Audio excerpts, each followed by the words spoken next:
based on natural language input. And even a year ago, we were assuming, I was even assuming, that that step was far in the future. So it tells us once again that things are moving very rapidly. You might have seen those mammoth. That's one of the videos they have released. Quite interesting to look at.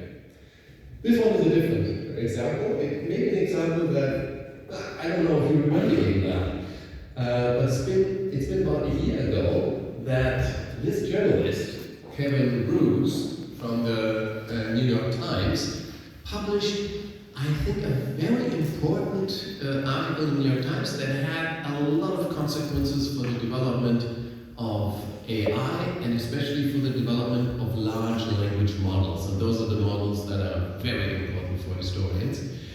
He related a story, you might recall that, about his experience with Bing and Bing AI's app that pushed him to split up with his wife. Well, he tried out the AI, as he was told, the Bing AI, and the Bing AI told him that he was very unhappy in his marriage, and he should, instead of staying with his wife, he should enter a relationship with the AI app called Sydney.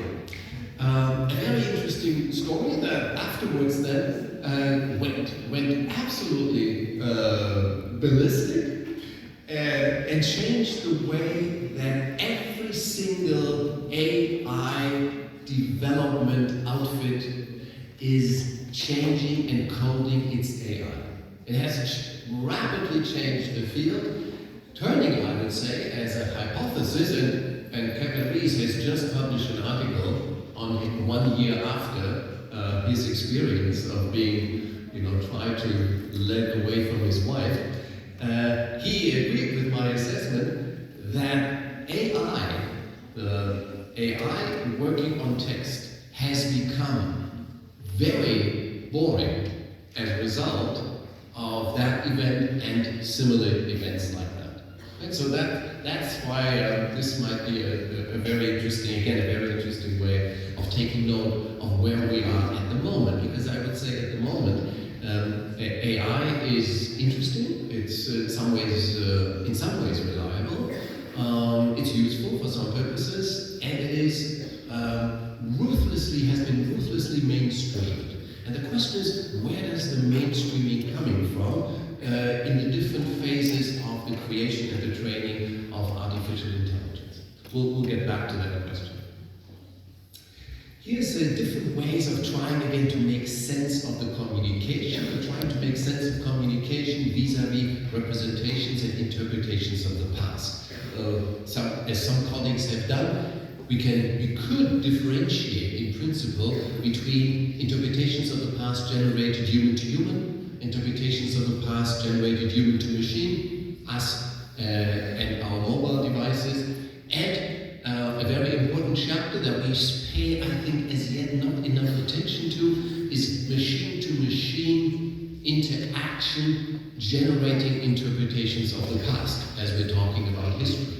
In this case, for example, you can refer to Wikipedia bots fighting with each other.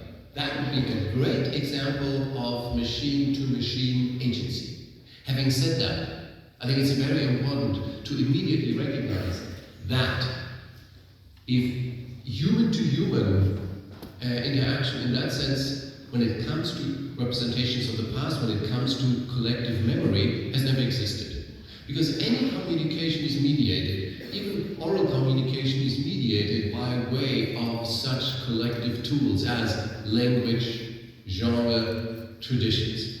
So that type of mediating presence and mediating agency of, so to speak, non-human agents is always there, even if these non-human agents at some point have made by humans. But that applies to artificial intelligence as well. So we should be a little bit careful with these type of differentiations and not necessarily call them a radical move. Here, another way of trying to making sense, another triangle trying to making sense of our situation in terms of a very basic communication situation. I call this the classroom polylogue. In history education, it's very important. You're looking at this kind of communication triangle, teacher, student, media, and what's behind it, right? With the media being in our setting, and having been for a long time, the most important agent in the creation of collective remembrance. Good. So it's the lower right part of the triangle we are now looking at. It is the generation of cultural memory that, as I would argue, represents the most decisive agent in the creation of interpretations of the past. Here, AI has already made a decisive difference, because AI already plays, and even before the most recent step of Sora now allowing us to generate clips, we already have the presence of AI in a lot of film productions, in a lot of video games. They are producing backgrounds, they are producing transitions as we speak. So our cultural memory is already massively co-generated by artificial intelligence. That's true for images. You have all played with DALL-E 2 and similar devices. And of course, for historians, most important is AI in the generation of text. Because historians are bizarre, somewhat anachronistic animals. We are stuck with texts. That might change finally, but as of now, we are still, I would call us text fetishists. And something very strange happened for history. You know, we have historians in the 20th century found themselves vis-a-vis the rise of visual culture. And each time, film, television, video games, each time historians have resorted to their preferred medium of representation, texts. And now it's a strange situation, because AI is so efficient at generating text. Suddenly historians are in the front row. They are in the trenches of artificial intelligence, because our work, our text work, our textual work, seemingly can be done very well by AI. For other type of white-collar workers, AI is indeed replacing them. For historians, I don't think that's possible. Now I'll give you a couple of examples why I think we are still relatively far away from that. Now, this is the last model for which we have data. ChatGPT used to start as a philanthropic activity. It used to have an ethos of open access until people in charge, Elon Musk, one of them, recognized how valuable this device is, that they had been pumping money in for many, many years. And then they changed the status of the initiative. So for GPT-3, we still know what data was used to train it. That's not true for GPT 3.5 and not at all for GPT 4.0, which is a paid device.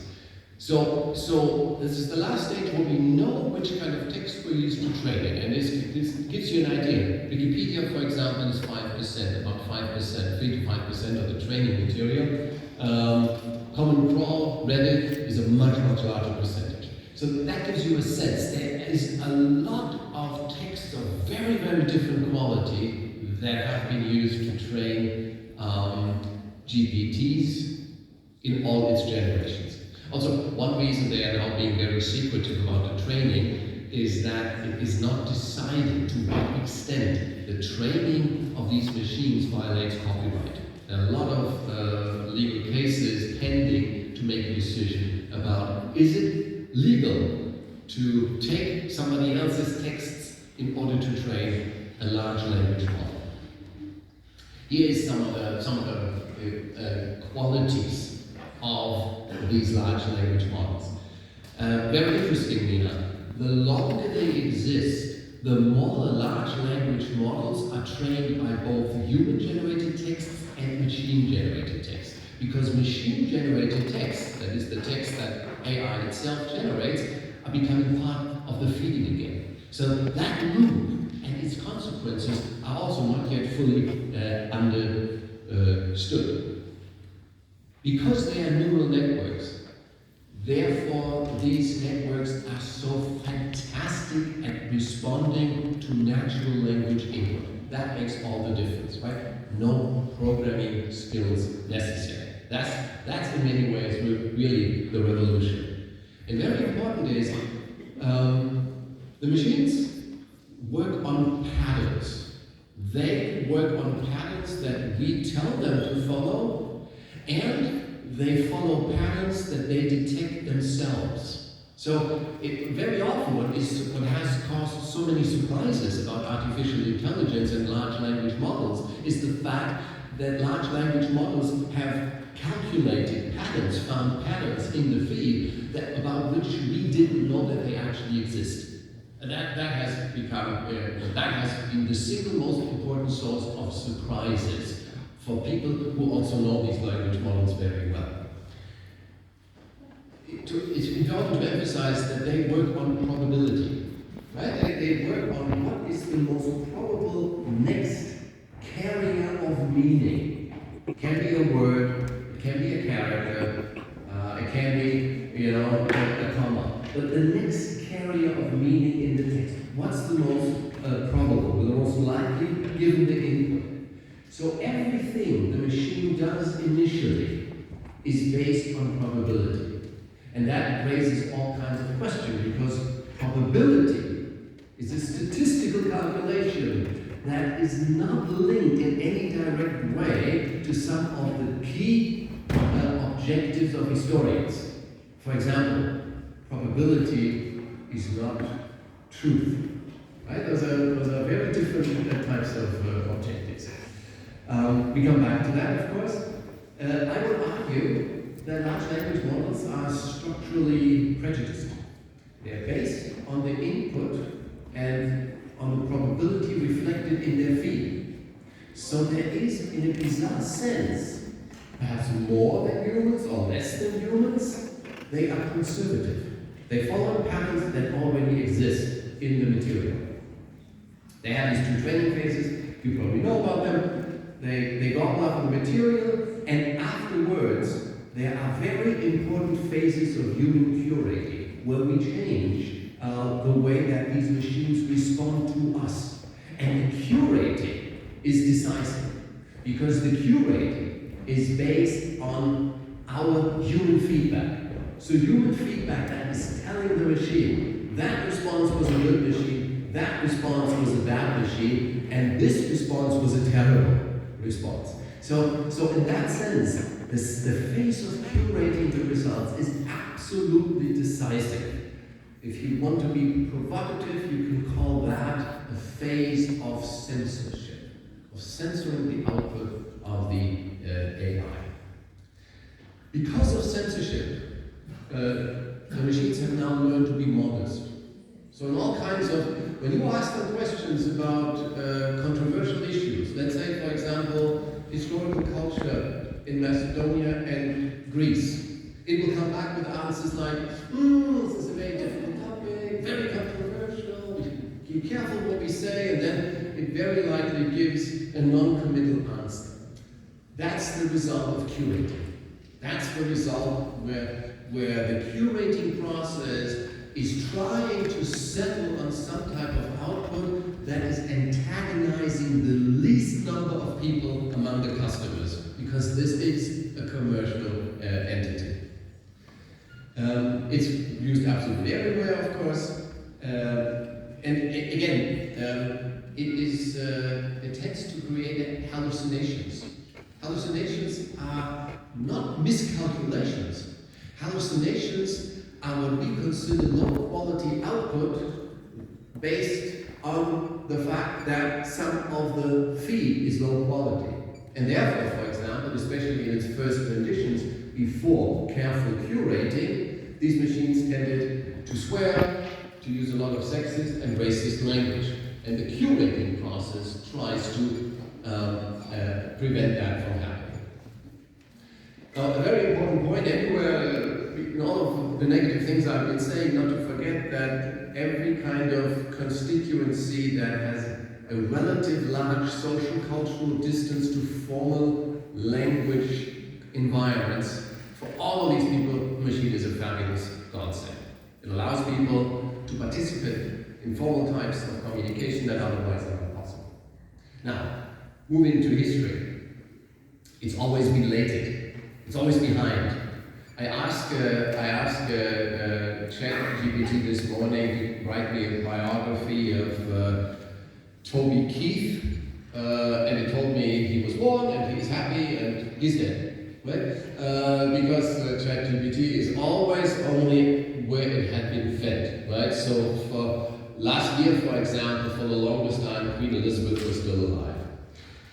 It's, as I had said, structurally conservative in ways we don't yet completely understand. But it's structurally conservative in the sense that it is following probable connections, likely connections based on the input. So it's choosing things that are already there, connections that already exist. That's not necessarily a very creative way of making sense of the world. It is not truthful. And I'll give you examples at the end. It does not have any kind of register of truth in what we historians would consider a truthful event. It also, very important, it lacks vertical memory. It can create a footnote, not reliable. It still cannot, after a significant amount of time, after a lot of human feedback, ChatGPT can still not generate footnotes in any kind of sense that you are able to do. And I'll give you an example for that.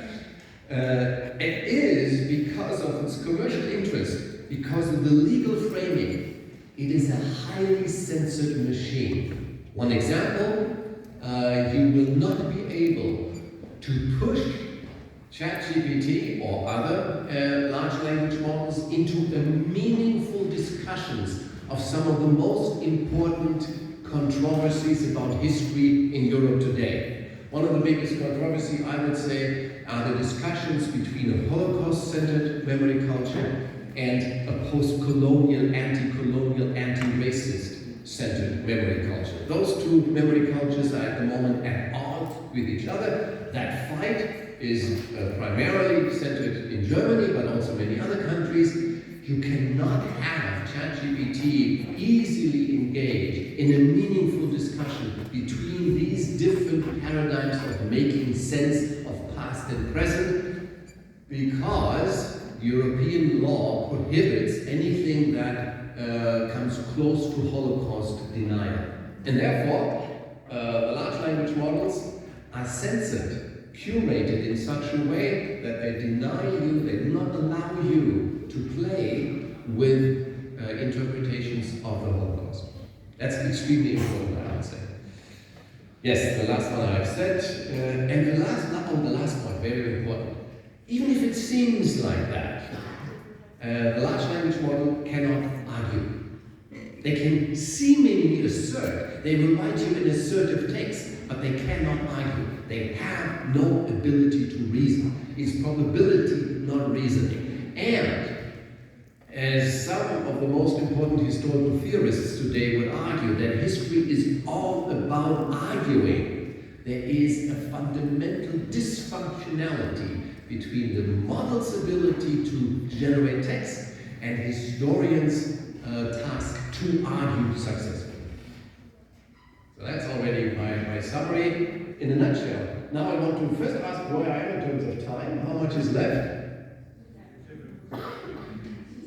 50 minutes, good. I'm coming now to the second part, asking the question, what is history? Right? Because in order to understand what does artificial intelligence do to history, we have to have an understanding what history is. And here, as I already said, we don't have an understanding what history is. We have no agreement. I go into the field of historical theory. In historical theory, there are 3 different positions. I can already show you who they are linked to. These, for example, will be the most important representatives of the 3 different positions, right?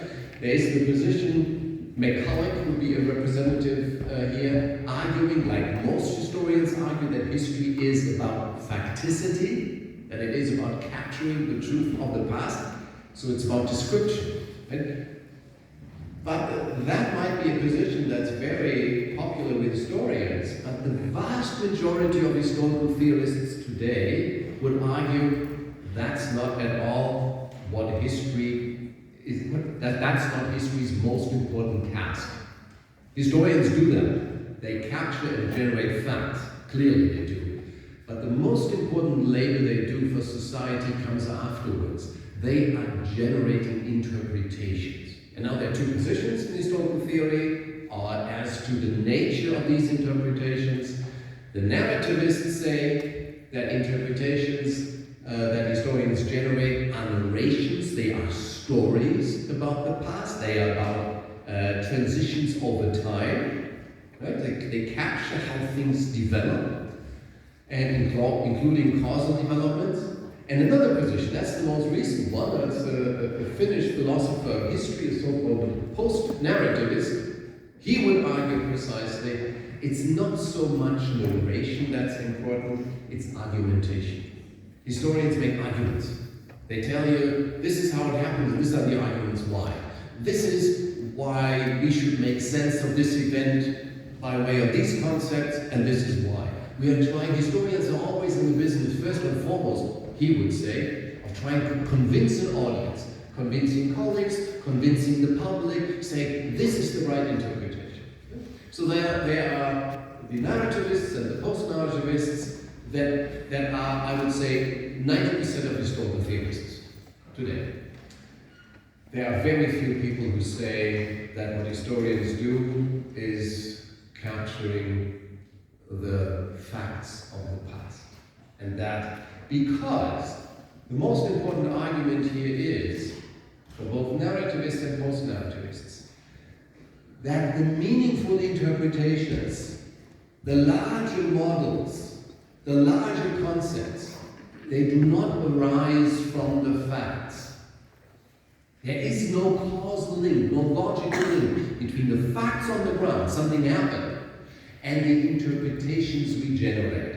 To give you a provocative example for that, the theorists would argue, yes, it is absolutely a fact that German perpetrators and their collaborators killed approximately 6 million Jews in the genocide in World War II. That's a fact. But already calling them the Holocaust, linking it to stories about victimhood, giving it, for example, adding to that fact the interpretation that this is an absolutely unique event in human history. That's an interpretation. There might be very good reasons for that interpretation, good political reasons, good ethical reasons, absolutely. But it's nevertheless an interpretation. The historical theorists would say it's not a fact. So that differentiation is very important when we look at artificial intelligence. Now, let me quickly zoom on an example. And I purposefully chose an example that is not so controversial as Holocaust history. Right? I chose the example of the Battle of Gallipoli in World War I, which is well known, but not one where a lot of controversy is happening around at this point in time. And I asked ChatGPT to create different types, different genre of history, because I assume there exist histories that are more descriptive, there exist histories that are more narrative, they focus on time, and there exist histories that are concerned with making an argument, right? And that instructing ChatGPT to write these different genres will actually result in different output. That's my hypothesis. And because genre reflect language patterns, therefore ChatGPT is actually very good at mirroring these different genres. So if you go to these examples, you actually come up with clearly different types of texts. This is asking for a description, and you have a spatially organized text, a text that zooms in on scenes, a text where the battlefields unfolds as a scenario, right? I highlighted here some of the things in terms of the scenes, the struggling, the brutality, the force, the sacrifices. You have a sense of immersion almost, of being there. The text is quite good at giving you a description, an inviting description. If you change that and highlight narration, and then I'm giving instructions now, this is a question of time. We have what happens over time, before, during, after, results, pauses. And here you have clear time markers. So in this text, this is a much more narratively organized text. It's a text that highlights change over time. So ChatGPT can do that very well. It gives you a different rendition of the same event, the event of the battle, and has all the markers. It has clear agents, it has time, it has change over time. And here you can tell it to become assertive, to render arguments, and it can do that very well. It creates, it mirrors at least, a kind of argumentative text, and you can fairly easily bring it also to write counterfactually, or in the direction of calling into question the kind of consensus in the historical discipline. Here, for example, I argued, and I told the machine to argue that the British are not at fault for Gallipoli, right? And the machine did a very good job, right? Including all kinds of things. It's tricky for the British, they didn't have all the data, this runs, of course, against, I would say, the majority opinion of historians today, who would find the British conduct in this case highly problematic. And maybe with regard to Gallipoli, this is not so difficult or relevant, but you will see later that the machine can very easily be induced to become creative to the point of denying facts and history with regard to much more important events. That's too late. But for the time being, important to emphasize, the machine can generate different genre of history. So from this we could develop the hypothesis, well look, I mean, it's good at argumentation. So even if the theorists are right, they can't argue, so maybe it's a good machine for us. Not quite, we'll come back to that. Here's already some of the problems. If you ask the machine to generate references to this discussion of Gallipoli, the references exist, most of them exist. It has become better.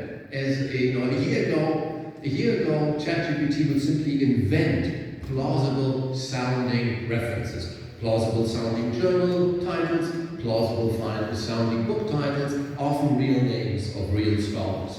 Now it has become better. It's more often referring to actual text that exists, but it cannot reason. So therefore, for example, if it's referring to a book, trying to make a point why Churchill is not to be blamed, it's simply referring to a page in the book where there's an image of Churchill. So it is calculating. it is not arguing. So the references are still very highly problematic. Okay, we come back to that. Now the next point, and here I go quickly for matters of time. So I raised the question, what is history? We have no necessarily an agreement here. We could argue ChatGPT might be useful in generating different types of history. Now I want to ask a bigger question. And that's the question that is partly an explanation why the machines have become so bad in the course of just 1 year. And that is because we are in the West, we in the world, we are busily negotiating the limits of representations that existed in the analog electronic age. So in the media ecology of television, let's say, film, printed media, we had settled on some clear rules. And the clear rules, for example, was You cannot engage in violent action, that's illegal, but you can engage in violent speech. So you can become violent in terms of representations. And we did this partially because in many of the media, we had gatekeepers. We had people saying, okay, stop this, right? We had journalists who said, no, we're not going to the extreme.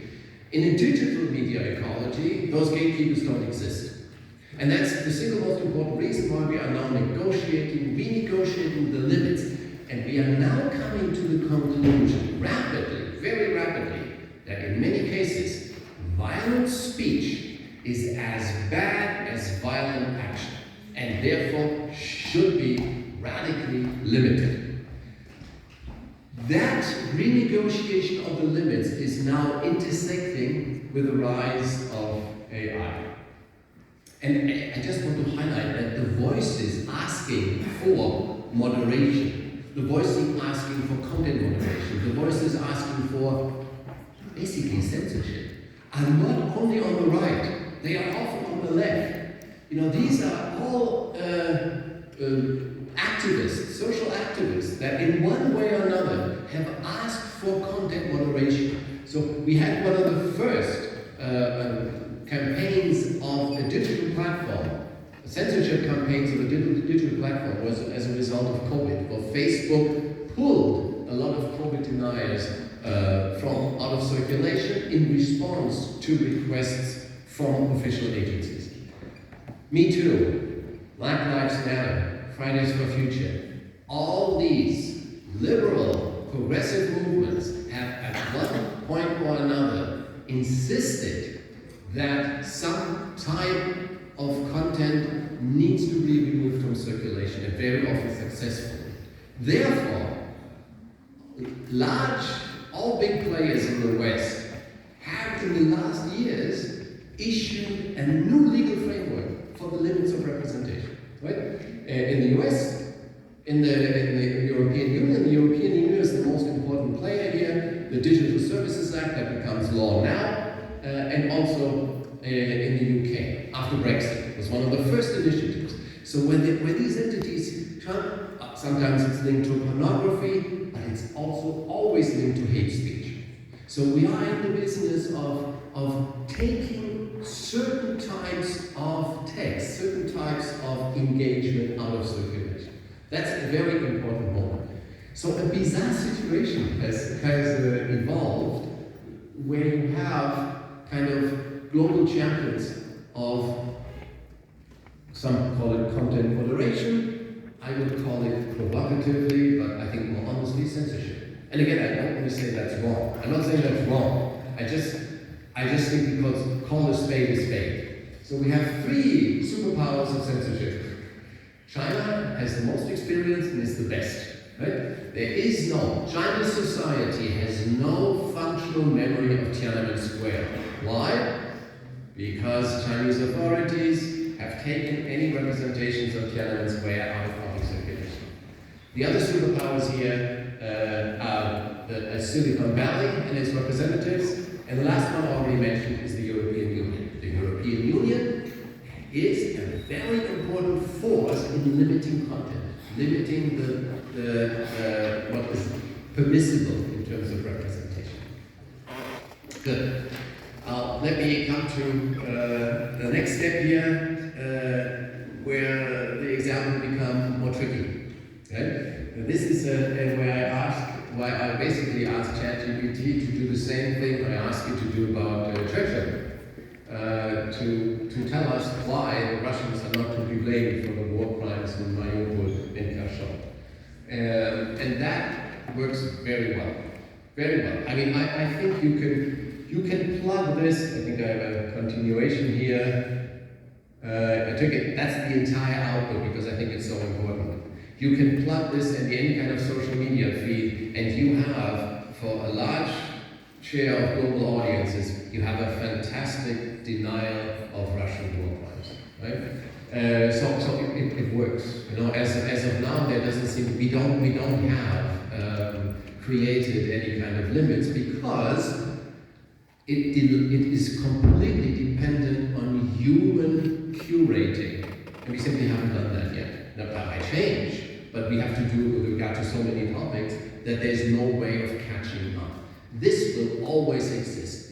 As we use large language models, we will always have the possibility of asking it for ethically highly problematic output. So in that sense, that will never disappear. On the other hand, as I have already mentioned, because in some areas of very clearly sensitive content, the curating has happened, we have another problem. We cannot use these machines to engage in very legitimate discussions about our cultural heritage, our memory culture. So here, for example, I asked the machine to provide an image in the exhibit, an immersive room in a Holocaust exhibit. And there are so many terms that trigger the curating limits. Now, it comes back, and I do this on average every 2 weeks. And for like over a year now, every 2 weeks, the same result comes back.